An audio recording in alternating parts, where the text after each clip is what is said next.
ఎంతైనా మన ముస్లిం ఫ్రెండ్ హలీం తినిపిస్తే ఆ కిక్కే వేరే కదా! మీకు కూడా మీ ముస్లిం ఫ్రెండ్స్ ఎవరైనా ఉంటే వాళ్ళు మీకు తినిపిస్తారా చెప్పండి? అలాంటి ఫ్రెండ్స్ మనకు కావాలి. ఈ రంజాన్ సీజన్‌లో అందరికీ సలాం అలైకుం. కర్నూల్ టౌన్‌లో మనం ఎప్పుడు హలీం అనేది తింటూనే ఉంటాము. అది చాలా రెగ్యులర్. సో, ఈసారి అయితే నేను కొంచెం కొత్తగా ట్రై చేద్దామని హైదరాబాద్ టోల్‌గేట్ దగ్గర లేపాక్షి రెస్టారెంట్ వాళ్ళైతే హలీం పెట్టారని అయితే తెలిసింది. సో, నేనైతే అక్కడెళ్లి ట్రై చేద్దామని నేను మా ఫ్రెండ్ అయితే ఎళ్ళాము. ఈ హలీం యొక్క స్పాన్సర్ మా ఫ్రెండే అన్నమాట.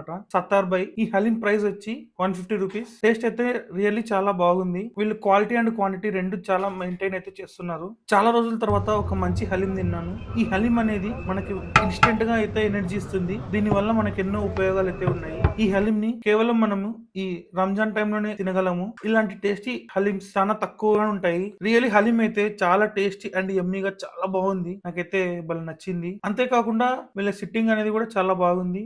మనం అలా చల్లగా అవుట్‌డోర్ లో కూర్చొని అయితే తినొచ్చు. మీరు గనక ఒకవేళ హలీం లవర్స్ అయితే ఖచ్చితంగా ఈ లేపాక్షి వాళ్ళ రెస్టారెంట్ లో చేసిన ఈ మటన్ హలీం ని అయితే ట్రై చేయండి. ఖచ్చితంగా మీకు నచ్చుతుంది. ఇలాంటి కంటెంట్ తో మీ ముందరకు వస్తాను. Please subscribe to our channel.